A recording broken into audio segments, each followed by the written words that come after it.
Gênesis 42, do versículo 25 até o versículo 38. A palavra do Senhor nosso Deus diz assim: Ordenou José que lhes enchessem os sacos de cereal e lhes restituíssem o dinheiro, a cada um no seu saco, e o suprissem de comida para o caminho. E assim lhes foi feito. E carregaram o cereal sobre os seus jumentos, e partiram dali. Abrindo um deles o seu saco para dar de comer ao seu jumento na estalagem, deu com o dinheiro na boca do saco. Então disse aos irmãos: Devolveram o meu dinheiro, aqui está na boca do meu saco. Desfaleceu-lhes o coração e, atemorizados, entreolhavam-se, dizendo: Que é isto que Deus nos fez? E vieram para Jacó, seu pai, na terra de Canaã, e lhe contaram tudo o que lhes acontecera, dizendo: O homem, o Senhor da terra, falou conosco asperamente e nos tratou como espiões da terra. Dissemos-lhe, somos homens honestos, não somos espiões. Somos 12 irmãos, filhos de um mesmo pai. Um já não existe, e o mais novo está hoje com o nosso pai na terra de Canaã. Respondeu-nos o homem, o Senhor da terra: Nisto conhecerei que sois homens honestos. Deixai comigo um de vossos irmãos, tomai o cereal para remediar a fome de vossas casas e parti.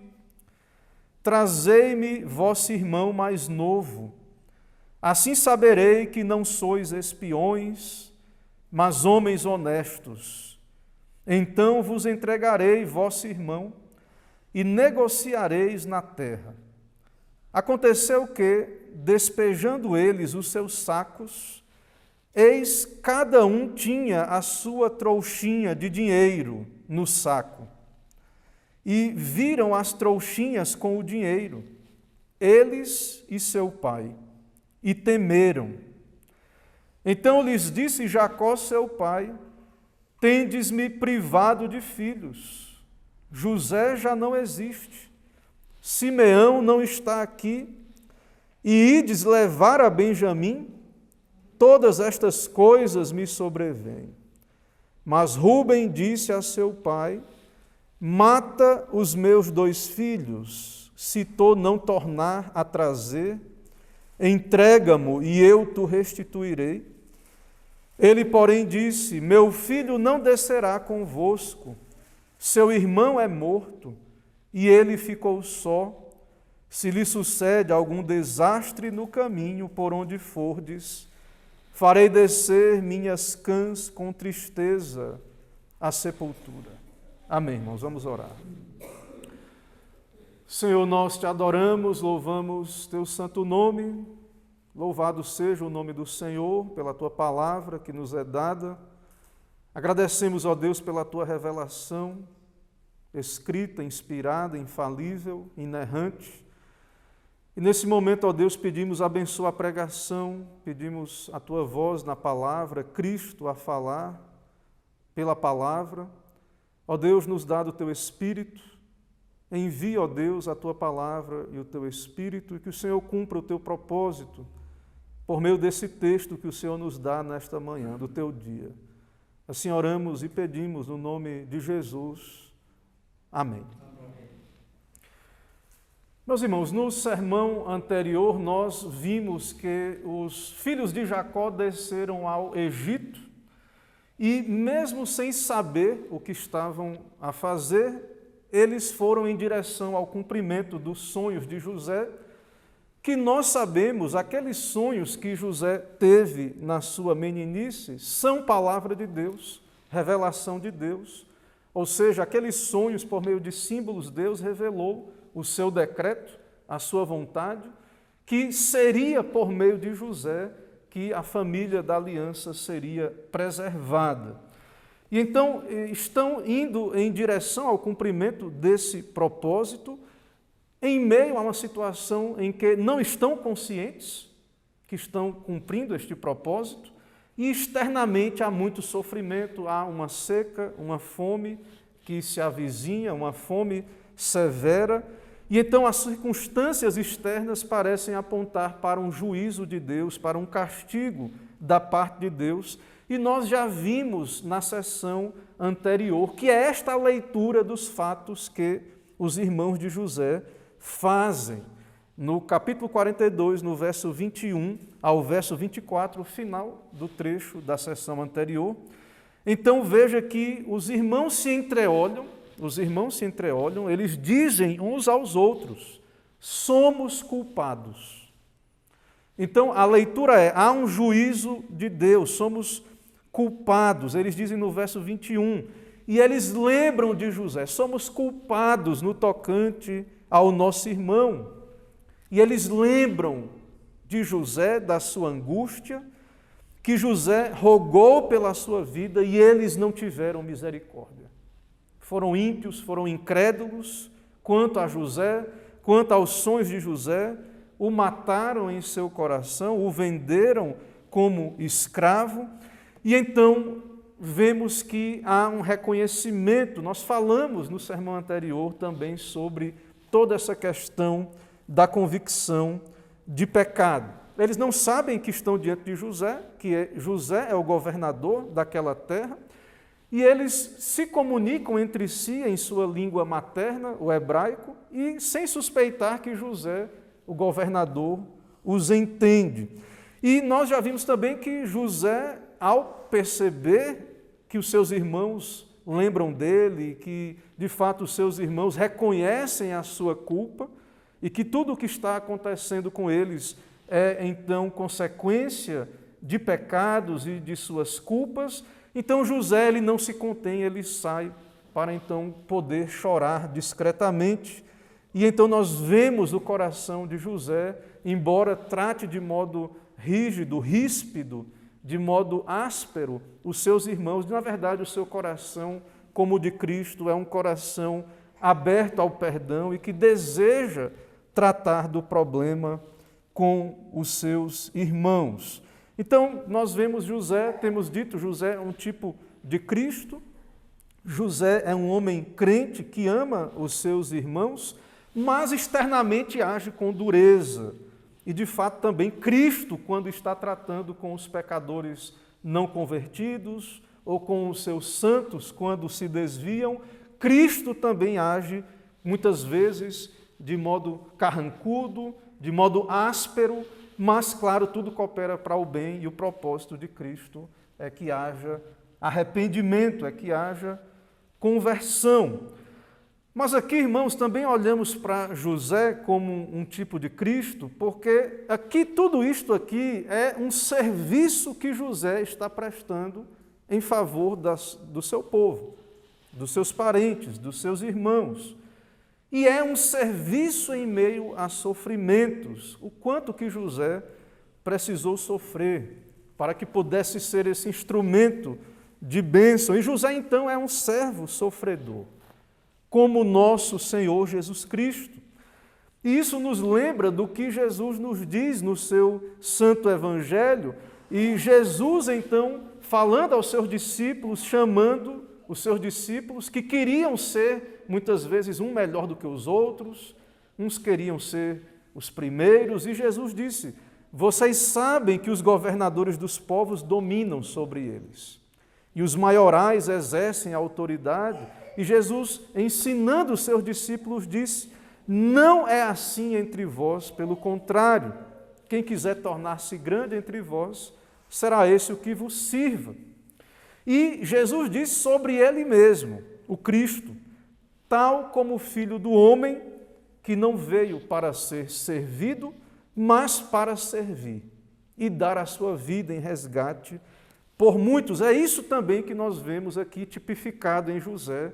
José é servo, ele veio então, ele foi levantado para servir, para ser um meio de preservação de livramento para aquele povo da antiguidade, mas muito mais Cristo, claro, é esse instrumento. Ele veio para servir, para sofrer, dar a sua vida em resgate por muitos. No caso aqui, ainda de José, nós vemos a sabedoria de José, a graça.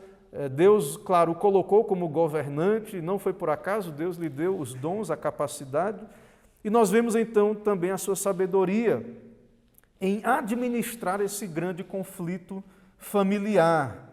E, claro, toda a história, desde quando foi vendido pelos seus irmãos, nós vemos como Deus trabalhou com José e o preparou para ser esse instrumento, e isso, claro, aponta para Cristo, que é o servo sofredor. Também nós vimos na sessão anterior que José prendeu a Simeão na presença de todos os irmãos, e tudo isso, irmãos, nós também já falamos que tudo isso é instrumental da parte de Deus para levar, então, estes seus eleitos à convicção de pecado, para alertar as suas consciências, lembrar das suas culpas e para, então, lhes fazer bem. Lá na frente, o propósito é lhes fazer bem, lhes trazer ao arrependimento. Mas, enquanto isso não chega, o Senhor lhes tira a paz, uma falsa paz. O Senhor, muitas vezes, perturba o pecador, tira das suas falsas segurança. Os pecadores querem conforto, felicidade, mas Deus quer o seu bem eterno dos seus eleitos, e para isso Deus muitas vezes perturba a sua falsa paz. Irmãos, irei caminhar por esse texto a partir do tema: sem arrependimento não há reconciliação. Sem arrependimento não há reconciliação. Então, é necessário arrependimento e por isso José, ele age como age, para que seus irmãos possam demonstrar e manifestar arrependimento. Claro que o propósito de Deus, o propósito aqui também de José, é que haja reconciliação. E para isso há uma ação de Deus soberana, uma providência de Deus, para conduzir todos ao quebrantamento, para conduzir todos aos pés da cruz de Cristo, para que haja uma reconciliação não superficial, mas profunda e verdadeira.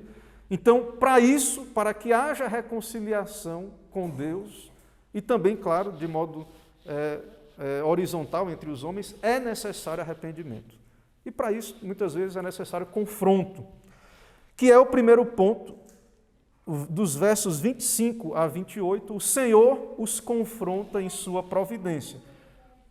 E eles percebem isso, o próprio Deus confronta os filhos de Jacó, usando a providência, os meios de Deus. Isso está do verso 25 ao verso 28. José é instrumento. José, ele devolve o dinheiro, ele dá ordem para que o dinheiro fosse colocado na boca dos sacos ali dos seus irmãos, e então eles voltam pelo seu caminho. E na viagem, um deles, que não é dito quem é, abre o saco e percebe que está ali o dinheiro.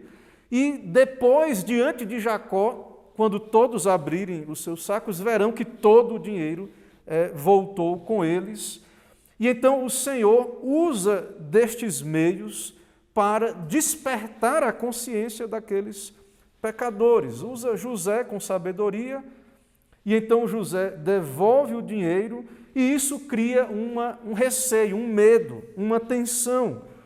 Por que então que o dinheiro foi devolvido? Da parte dos irmãos de José, há medo, preocupação. Será que seremos vistos como ladrões? Porque fomos comprar mantimento e o dinheiro está aqui conosco? E então também o texto não nos dá o exato motivo pelo qual José manda o dinheiro ser devolvido. Será que era para causar medo realmente? Ou será que foi um presente, um benefício, como Cristo que distribui os seus benefícios de modo gracioso aos seus amados? José então teria presenteado os seus irmãos. Independente do motivo que não nos é dado, há um propósito também de despertar a consciência, já que aqueles irmãos, e José, lembre, foi vendido por dinheiro, Então, já que eles valorizavam tanto o dinheiro, José, então, lhes dá dinheiro, e tudo isso desperta a sua consciência, traz medo diante de toda aquela circunstância também com relação ao governador, que é José, sabemos. E percebam, irmãos, que os irmãos de José reconhecem a mão de Deus. Eles reconhecem. Veja, isso está no verso 28. Então, disse aos irmãos, devolveram o meu dinheiro, aqui está na boca do meu saco. O que achou, disse aos irmãos. E veja, desfaleceu-lhes o coração, e atemorizados, entreolhavam-se, dizendo, que é isto que Deus nos fez. Veja, quando a consciência tem convicção de pecados, quando a alma iluminada tem convicção de pecados, nós já falamos disso, ela não atribui ao acaso, não é um fato aleatório, mas esses irmãos têm consciência de culpa e então eles interpretam a circunstância como Deus está tratando conosco, nós somos culpados, nós merecemos punição. É claro que nós que temos todo o relato sabemos que o propósito final de Deus é que eles se arrependam, que eles sejam restaurados, mas Deus precisa fustigar as suas consciências, precisa retirar a sua falsa paz, os fazer lembrar das suas culpas. E assim então, irmãos, nós vemos que Deus trata com os pecadores, com o homem iluminado, aquela alma que ainda não é regenerada, não convertida, mas está num processo de conversão, ou um salvo que está desviado e endurecido nos seus pecados.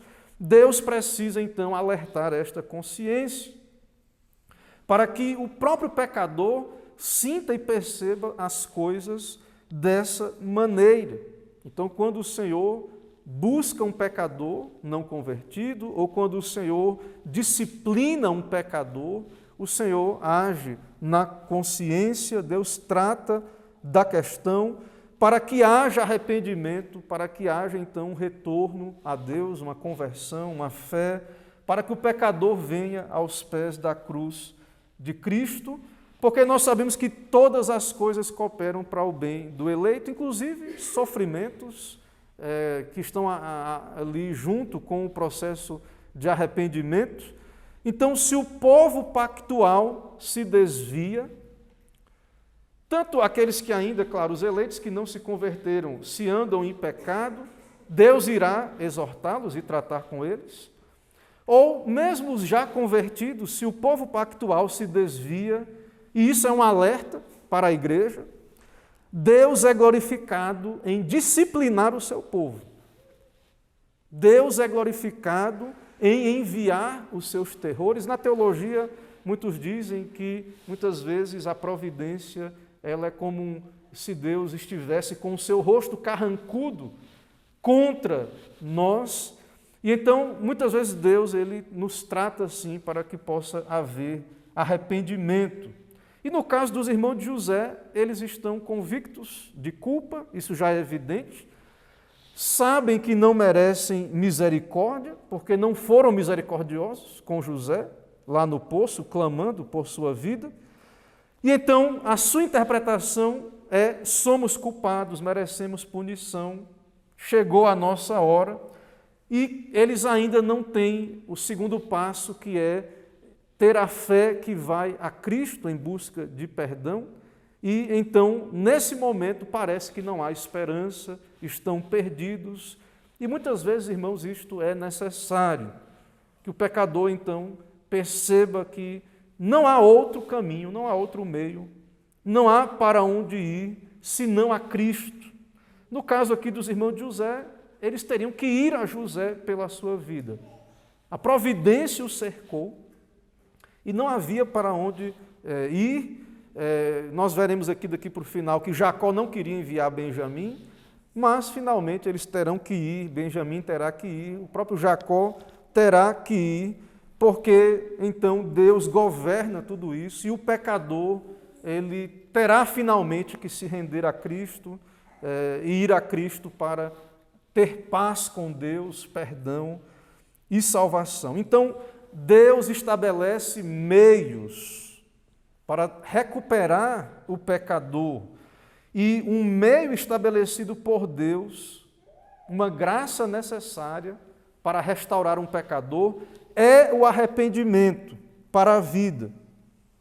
E então é necessário arrependimento. O fato de que há um perdão gratuito, de que Deus é gracioso, de que Deus perdoa o pecado, não quer dizer que não precisa fazer nada no sentido de que é necessário um arrependimento. É uma graça também um arrependimento. É obra do Espírito. É Deus, Cristo é quem concede arrependimento ao seu povo. Veremos isso. Mas, de fato, irmãos, é necessário arrependimento. Há meios. Deus tem meios. Não são meritórios. Não fazem com que o pecador tenha méritos diante de Deus. O pecador não pode, por si mesmo, se arrepender, mas é necessário que se arrependam. E muita gente não entende, distorce essa questão do perdão, da graça, não entende como é que Deus age, os meios de Deus, e acham que podem pecar e não precisam se arrepender, está tudo bem entre eles e Deus, acham que estão em paz com Deus, enquanto vivem uma vida sem arrependimento. Enquanto vivem uma vida cheios de culpa, de pecados não resolvidos, e acham que estão em paz com Deus, está tudo bem com Deus, porque a sua consciência endurecida não os acusa e eles acham que está tudo bem. Mas isso, irmãos, nós precisamos ter muito cuidado com a falsa paz, a falsa segurança. Uma segurança no pecado, uma segurança vivendo com pecados não confessados, sem arrependimento. Uma visão de que Deus é soberano, gracioso, mas que ignora o modo como Deus trata conosco, o modo como estas coisas acontecem. Então, sim, Deus quer a nossa felicidade eterna, é verdade. Mas esse mesmo Deus, para o nosso próprio bem, é claro, também sabemos, muitas vezes, e é assim geralmente com pecadores, Deus perturba as suas consciências para o seu próprio bem. E, como já temos dito na teologia, muitas vezes chama-se isso de convicção de pecado. Então, hoje as pessoas acham que conforto, direito à felicidade é uma coisa que elas têm direito e pronto, isso pelo humanismo, pelo secularismo, mas, biblicamente falando, Deus ele não está preocupado em que você seja meramente feliz aqui ou tenha conforto aqui. Deus está preocupado, de fato, com a sua salvação eterna, a sua felicidade espiritual e eterna, e para isso você precisa ser confrontado. Para isso, então, você precisa ter a sua falsa paz abalada, você precisa se arrepender, você precisa de Cristo, e Deus faz isso com os seus eleitos, com os seus filhos. E isso é bom, e isso nós não devemos ficar preocupados. As pessoas virão e vão ouvir de pecados e vão ficar tristes. Irmãos, se é para a recuperação desse pecador, nós não devemos ficar preocupados com isso, pelo contrário, nos alegrar e entender que, de fato, Deus tem este meio e nossa preocupação não é com conforto aqui, se vão se sentir bem aqui um dia ou dois. A nossa preocupação é que, de fato, haja paz com Deus, para que, na eternidade, essa paz continue. Para isso, muitas vezes antes, é necessário muito sofrimento para que haja, então, essa recuperação do modo como Deus quer. Em segundo lugar, nós temos do verso 29 a 34, um relatório assustador. Então, os irmãos de José, os filhos de Jacó, eles vão ao seu pai e eles contam o que aconteceu lá na sua viagem. Eles vão a Canaã e contam o que aconteceu lá no Egito. O homem, o Senhor da terra, falou conosco asperamente. Então, nesse trecho nós temos o relatório dos filhos de Jacó ao seu pai. E esse relatório, irmãos, diferente do relatório lá quando eles venderam José e esconderam, e mentiram, e mataram um animal e molharam a túnica de José no sangue e mentiram ao seu pai. Não, aqui o relatório ele é dado de modo completo, mas perceba que nesse relatório eles não têm como não falar de José, lembrar de José. Eles contaram sobre os 12 lá para o governador, que é José, eles falaram dos seus irmãos, falaram de Benjamim. E então, apesar de falar com muito cuidado, eles falam tudo ao seu pai, é o que temos aí nesse trecho. E de fato isso é assustador para Jacó. Mas tudo isso tem uma grande importância a partir do que veremos na terceira divisão, no terceiro ponto, que está do verso 35 ao 38, que é Jacó recusa a confiar nos seus filhos. Jacó ouve o relatório, Jacó tem um histórico do que os seus filhos são pessoas que agem com incredulidade, com impiedade. José foi perdido quando foi enviado aos seus irmãos, na companhia de seus irmãos. Agora Simeão está preso no Egito. E então eles não são de confiança e Jacó teme enviar Benjamim com os seus filhos para o Egito com medo de perder Benjamim. Então, por conta da má conduta, de evidências muito poucas ou nulas de conversão da parte desses irmãos de José, Jacó tem medo, Jacó teme, não confia neles, não confia Benjamim a eles. Então Jacó recusa a confiar. No final do capítulo aqui, irmãos, nós veremos que o capítulo encerra com Jacó recusando enviar Benjamim com os irmãos para o Egito. Então o relato ele é assustador, é o que temos aí no ponto 2, mas há algo também muito assustador aí no verso 35. Veja aí. Aconteceu que, despejando eles os seus sacos, eis que cada um tinha a sua trouxinha de dinheiro no saco, e viram as trouxinhas com o dinheiro, eles e seu pai, e temeram. Então veja, Jacó já tem todo um histórico, né, de perder filhos na companhia desses outros filhos. Já algo que lhe marca. Agora, eles têm aí dinheiro que Jacó enviou para comprar o mantimento. E Jacó não sabe se de fato o porquê, de fato os seus filhos também estão assustados, Jacó. E então, toda a providência, tudo o que está acontecendo, parece então um mau presságio para Jacó. E isso provoca uma grande preocupação. E Jacó não pode suportar a ideia de perder Benjamim. Mas veja que no verso 36, Jacó ele atribui aos seus filhos a perca de filhos. Veja aí no verso 36. Tendes-me privado de filhos. Tendes-me privado de filhos. Jacó diz a eles. José já não existe, Simeão não está aqui. E ides levar Benjamim. Então, qual é a leitura dos fatos? Vou perder Benjamim. Não confia nos seus filhos, teme perder Benjamim. Então, mais uma vez, uma providência que parece ser para o mal, na leitura de Jacó. Nós sabemos que tudo isso irá cooperar para o seu bem, mas nós vemos então que há uma situação muito estranha, anormal, pela perspectiva humana. Simeão está preso, o dinheiro volta nos sacos. Então, a providência de Deus, mais uma vez, confronta e atemoriza. E a resposta, de fato, irmãos, é medo. Jacó teme. Jacó, claro, não tem consciência das questões com relação a José, não há culpa na sua mente, mas os seus irmãos têm consciência culpada. E, de fato, apenas Rúben tem um atenuante, que ele não foi a favor da venda de José, mas de fato participou, estava com os irmãos ali. Mas em tudo isso, irmãos, nós vemos que a atitude dos irmãos mudou com relação a Benjamim, que representa José. Então, a atitude dos irmãos mudou. E nós vemos que Rúben, ele diz, mata os meus filhos.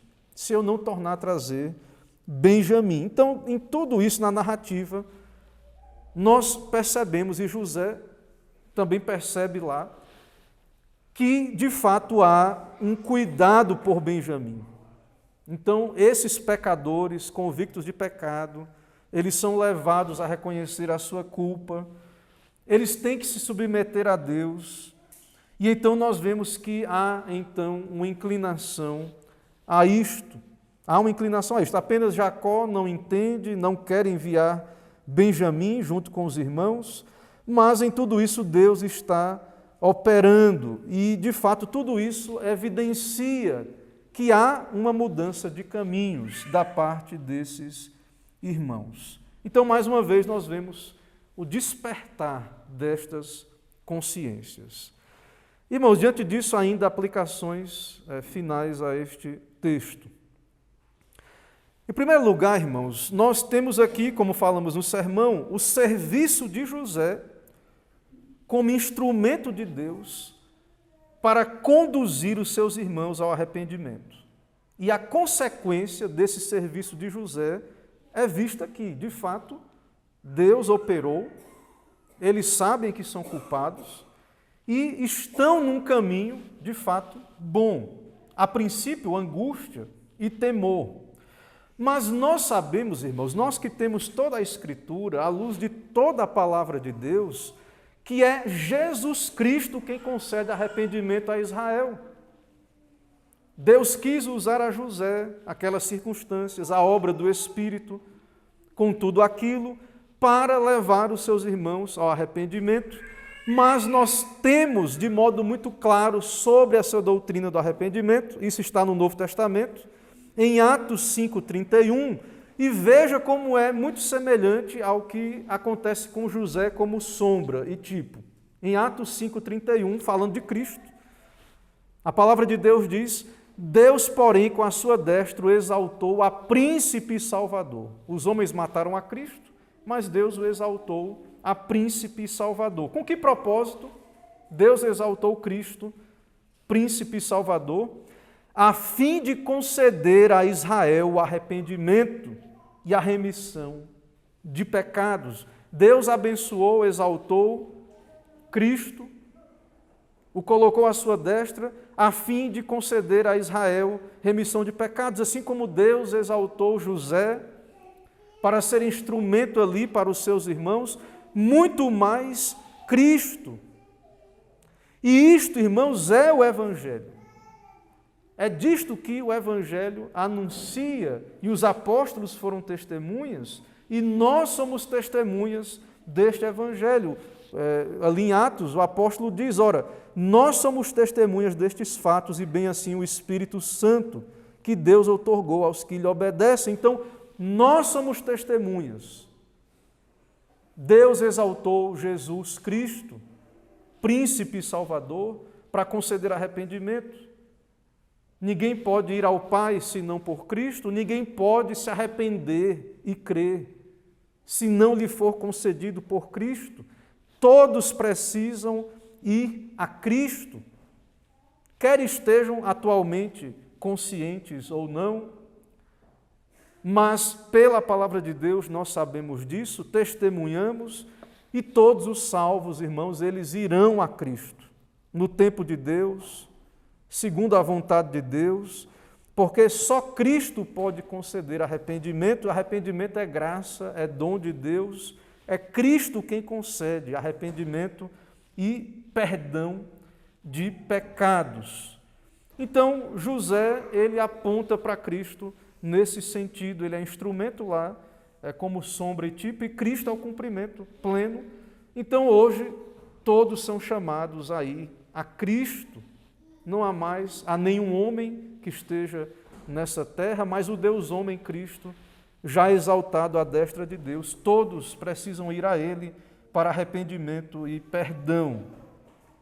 Então isso é boa nova. Temos um mediador, temos um irmão que nos ama, que quer a nossa salvação, ainda que Cristo muitas vezes fustigue a consciência dos ímpios, dos pecadores, mas Cristo é o nosso irmão, o nosso mediador, você não convertido, vá a Cristo, os crentes que precisam de perdão também vão a Cristo. Ao mesmo tempo, irmãos, Jesus Cristo foi rejeitado. É o caso de José também, que foi rejeitado, vendido pelos seus irmãos. Então, dentro da mensagem do Evangelho, há um tema que nós vemos aqui em José, que Deus usa o rejeitado, um instrumento que a princípio é rejeitado. Então, Jesus Cristo, que foi rejeitado, Ele é o mediador, Ele é o Salvador, o único e não há outro. E esse tema nós vemos aqui em José, nós vemos no Antigo Testamento, e Jesus fala sobre isso no Novo Testamento. Ele diz aos seus discípulos, ele diz: eu vou a Jerusalém e o Filho do Homem será entregue aos principais sacerdotes e escribas e o condenarão à morte e o entregarão aos gentios para ser escarnecido, açoitado e crucificado.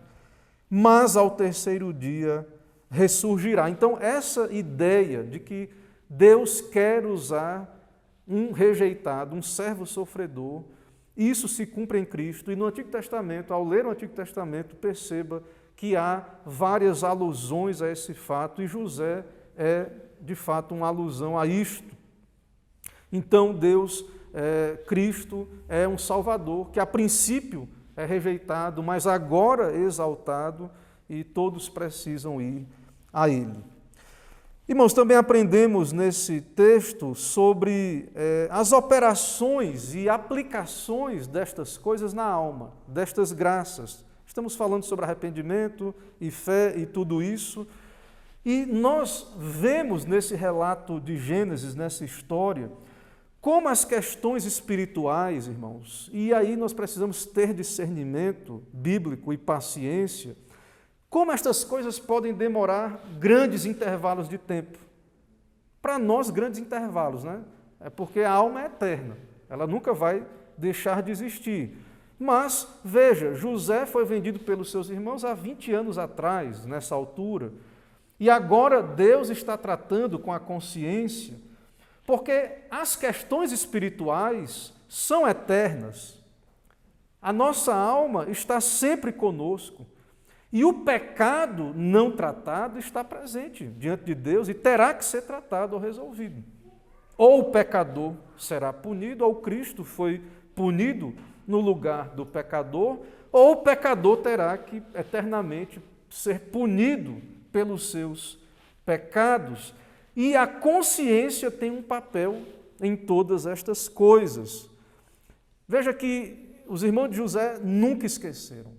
Eles pecaram diante de Deus e diante uns dos outros, por isso se entreolham quando percebem que Deus está tratando com eles, mas ainda que tivessem pecado sozinhos ou em secreto, de fato, ninguém peca completamente sozinho, porque há consciência que está presente, ou seja, você mesmo é testemunha dos seus próprios pecados, mesmo os pecados ocultos, digamos assim. Todo pecado é contra Deus.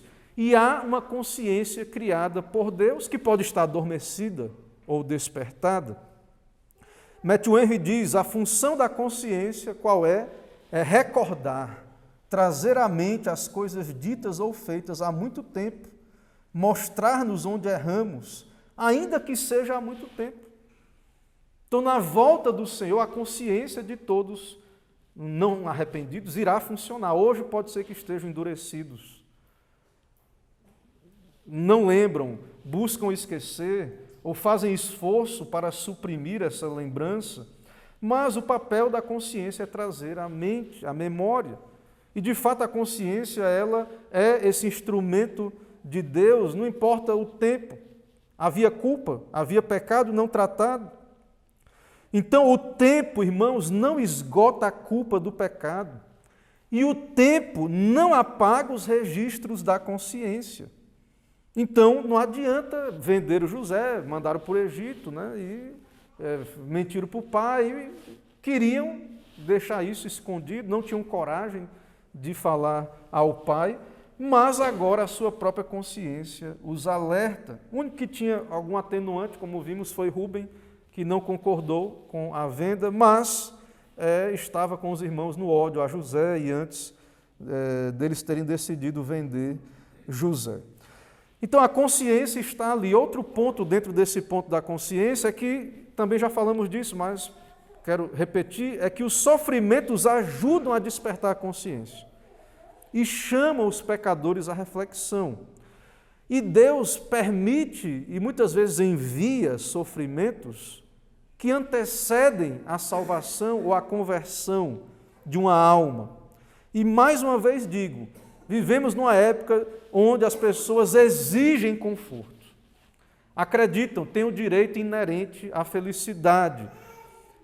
As pessoas não acreditam no que a Bíblia diz, que elas são miseráveis. Você é miserável por natureza, como filho de Adão. Se não for a graça de Deus, se você não for a Cristo, se humilhar aos pés de Cristo, tiver o perdão de Cristo, paz com Deus, não importa se a sua consciência está nesse momento lhe acusando ou não, se de fato ela está ativa ou não. De fato, irmãos, muitos estão aí fora, vivem uma vida ímpia e parecem estar muito bem consigo mesmos e não querem ter sua consciência perturbada. Muitas vezes se têm uma tristeza e vão aos remédios ou buscam outro tipo de conforto e não buscam tratar questões espirituais.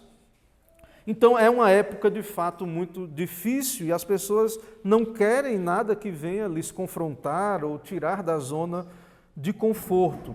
Mas Deus quer o bem eterno das almas eleitas, dos seus eleitos, de pecadores perdidos.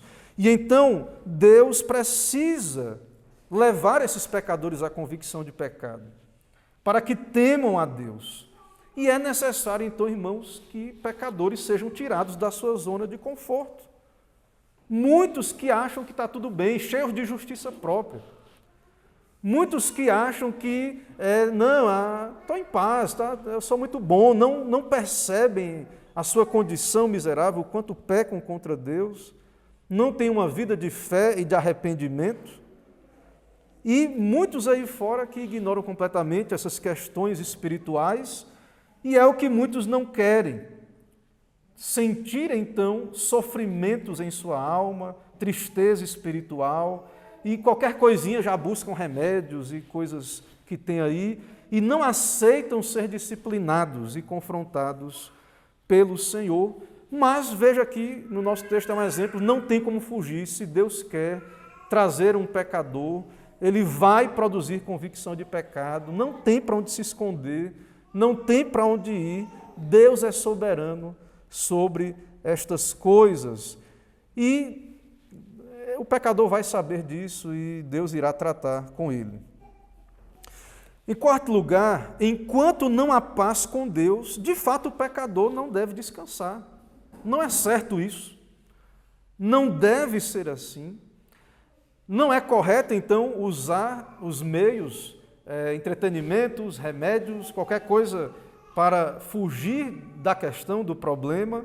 De fato, enquanto não há paz com Deus, o pecador não deve descansar. E quando Deus quer operar numa alma, Deus não lhe dará descanso. Deus irá então confrontá-lo. No caso dos irmãos de José, tudo isso é fruto, nós já temos acompanhado, de sua incredulidade. Eles resistiram a Deus, à palavra de Deus. Resistiram à revelação de Deus de que José governaria sobre eles. Eles pecaram contra Deus. E então, agora, é certo que a sua consciência está culpada e de que eles têm expectativa de juízo. É certo, então, que tudo parece estar perdido e que eles não podem ter conforto enquanto não for tratado o problema, enquanto não se arrependem. E é por isso, então, de fato, que eles têm que concluir, todas estas coisas sobrevêm a nós. No caso de Jacó também, ele diz, todas estas coisas vieram sobre mim. Embora, irmãos, nós sabemos que isso é para o bem do pecador, é para o bem final. Essas coisas, a convicção de pecado, a tristeza pelo pecado, vai cooperar para o bem do pecador, dos irmãos de José, da sua família. Mas enquanto o pecador ainda não se arrepende completamente, vai a Cristo, ele pensa que tudo isso está contra ele. Muitas vezes é tomado de ignorância, de enganos, há incredulidade no coração, a interpretação é ruim destas coisas. E então, isso é certo, é o que está aqui. Eles pensam, tudo isso está contra nós. E, claro, eles precisavam se arrepender. Para que então, finalmente, irmãos, como veremos mais à frente, se Deus permitir, no texto, eles irão então ter o perdão, a reconciliação, a paz, e tudo isso então será passado e eles então verão que essas coisas contribuíram para o seu bem, e assim é com os eleitos de Deus, assim é com os salvos, assim é conosco quando Deus trata por sua bondade conosco. Então, não devemos, irmãos, ser avessos a tristezas espirituais, momentos. É claro que não devemos querer que ninguém permaneça sempre com uma depressão espiritual ou qualquer coisa assim, mas como igreja devemos ter sabedoria e saber que Deus opera por este meio, na consciência, e que é necessário que o pecador sinta a sua culpa, vá a Cristo, é necessário que estas coisas sejam assim. Então, não devemos ser refratários quanto a estas questões, de muitos que acham assim, as pessoas virão para a igreja e toda essa mensagem melancólica, elas não vão querer mais vir à igreja. Nós não devemos estar preocupados com isso, irmãos. O pecador precisa, de fato, ser confrontado para o seu bem, para que ele tenha alegria verdadeira e paz. E você, pecador, não queira ter paz, não busque paz em qualquer outra coisa, senão em, de fato, ter paz verdadeira com Deus. E isso só é possível se você, de fato, tiver o arrependimento para a vida e a fé salvadora, e você só pode ter isso por meio da graça, por meio de Cristo. Se você não tem isto ainda, se você vai à Bíblia e verifica o que é um arrependimento verdadeiro e uma fé verdadeira, e por meio do autoexame você não vê isso em você, você não pode descansar nesta condição. Você precisa, de fato, se humilhar e de buscar a Cristo em oração e jamais deixar de clamar até que você tenha, da parte de Deus, essa paz que vem do Senhor e fugir de qualquer outra paz dessa terra, desse mundo. E, de fato, irmãos, isso que Deus quer para nós e que o Senhor nos ajude a encontrar esse caminho e andar por ele, pela sua graça. Que o Senhor, então, nos abençoe, é o que nós desejamos. Amém. Irmãos, nesse momento vamos nos colocar em pé.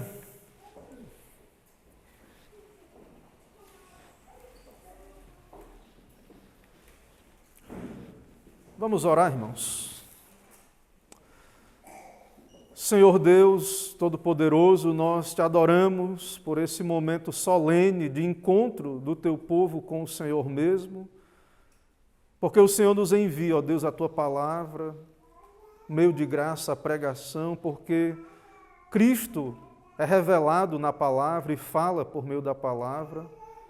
Ó Deus, dá-nos ouvidos para ouvir. Também pedimos a obra do teu Espírito, que é quem aplica tudo isto ao coração, à alma, que é quem convence os pecadores do pecado, da justiça e do juízo, promove esta convicção de pecados. Também, ó Deus, no tempo devido, regenera a alma e concede o arrependimento e a fé que são dados por Cristo. Ó Deus, salva perdidos nesses dias tão maus. Também, ó Deus, trata com teu povo eleito, pactual, se anda desviado, sonolento espiritualmente, se vive, ó Deus, em prática de pecados ou em pecados não confessados, não arrependidos, não os deixe em paz, ó Deus. Pedimos que o Senhor envie o teu Espírito, os incomode, quebrante os seus corações, lhes convença, ó Deus, do seu pecado.